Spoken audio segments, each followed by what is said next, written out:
Let's sort of jump to the end. We've just seen the end of Series 2, but you finished filming the end of Series 3. That's it. Finito. That's Gone. it. Ah. It's the first time you're famous for your involvement in film. You've worked in theatre, but this is your first time being involved in television and a long-running series. What was the feeling like of sort of letting go of the character that you've helped forge over the last number of years? Well, I thought, we all thought it ended after what you've just seen, because that was the intention and that was the story and it was told, and we're very emotional when it ended, and then they commissioned a third season. So I think the fact that I've been through the big separation, and then still had my bonus round with season 3. I think it's okay now. I can let go. And what pleasures have you found? Say, compare the role that you've played in this compared to being on stage, where you are essentially returning every night. You are playing this character for a long period in time, but you are playing the same character, which ends at the same point at the end of a play. How much pleasure did you find being able to constantly develop this character, evolve it over time?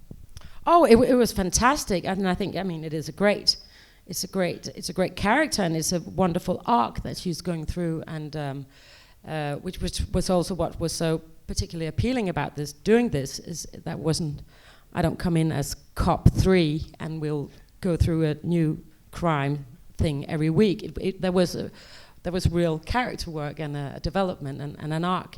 I have to admit, I've always found that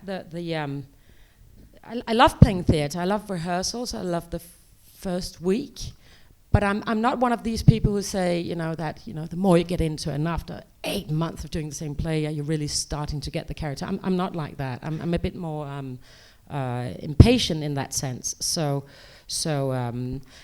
It was a big thing actually committing to doing just the one thing, because I haven't done anything else for 3.5 years now, but it happened at the right time. And this one thing that you did, in many ways, in terms of a public perception of you in Denmark, really sort of turned a corner. You since your early work, you've been known to be a comedy actress, let's say, to a degree. To a degree. Well, I've done a lot of comedy. I've done a lot of light and romantic, but also really insane, surrealistic comedies. But I have done serious stuff before. I've never been this grown up. I don't know if you can ever become more grown up than being the Prime Minister. But this was really like the super adult part, and it was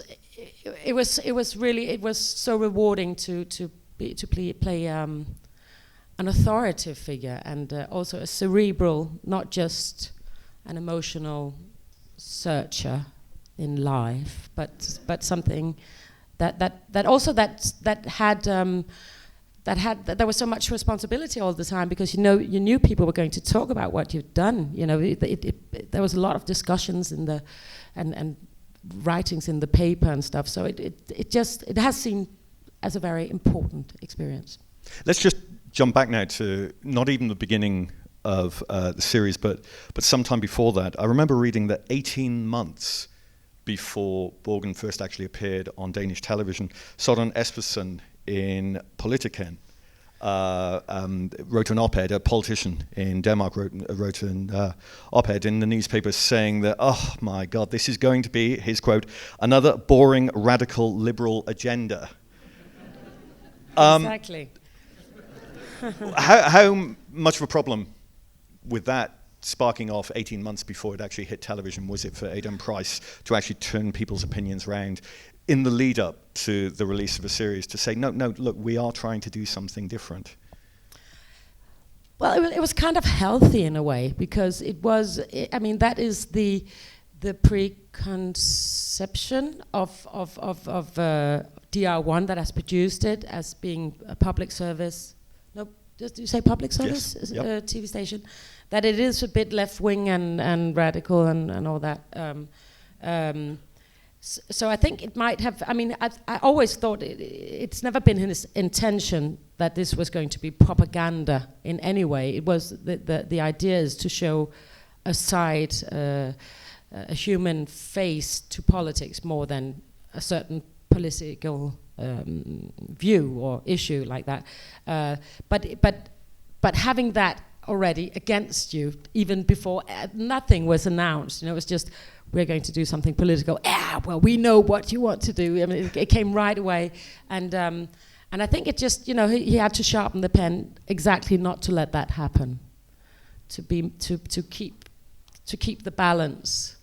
What is quite interesting about the series, though, it does create the phrase "art imitating politics" rather than life, because you have the first female prime minister in Denmark, and in many ways, like your character, having a lot of rumours spread about, she's had exactly the same things with her British husband, Mr. Kinnock, and rumours around him as well. You've also got the former prime minister who was called a hypocrite because of sending his children to public school, whilst at the same time, again, reflecting what happens in here with health.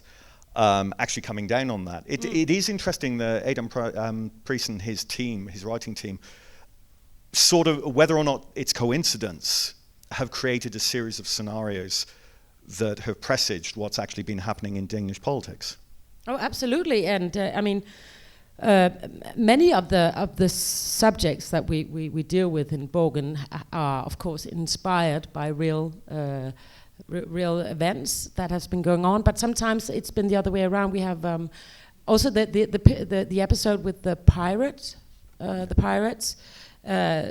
of course they want to make it the biggest pirate case ever. Is it a pirate case? It's not a pirate case. Kidnapping? No, what's it called? It's pirate kidnapping. Yeah, by pirates. Yeah, but you know what I mean. Yes, so. That was the subject, and that was in the whole treatment and blah blah blah. 2 years later, we shoot it, and while we're shooting it, it literally happened. We walk out, and then it's on the front page now, the biggest pirate story ever, and all these people taking hostage, and we were shooting it, and that's quite bizarre. And then on the flip side to that, you also have politics reflecting art, because Lene Espersen, who's one of the members of the Conservative People's Party, was at a press conference. You can actually watch this on YouTube, it's wonderful, where she gets very wound up and very angry and finally turns around and says, "Are we actually shooting an episode of Borgen?" Yeah. Which is just quite wonderful to see. I'm curious about the impact on the political system and politicians and their response in public to the series as it's developed. Well, I mean, it's very separated. It really is fiction, and I think to Danish people, it's very, very, very, very, very clear that it's fiction. But it because of the debates and all that, and because there was the election where we had our first female prime minister, of course, you have to compare if you're a journalist, and. So I mean I think that's the media wanting to do that, the comparison. I don't think the politicians had any problems with it, and I don't think the viewers, had any problems with it. But of course they want to mess it up a little bit. Although I will say there is probably a very large contingent of the British population that would be very happy if you changed your nationality, came over and stood. Aww.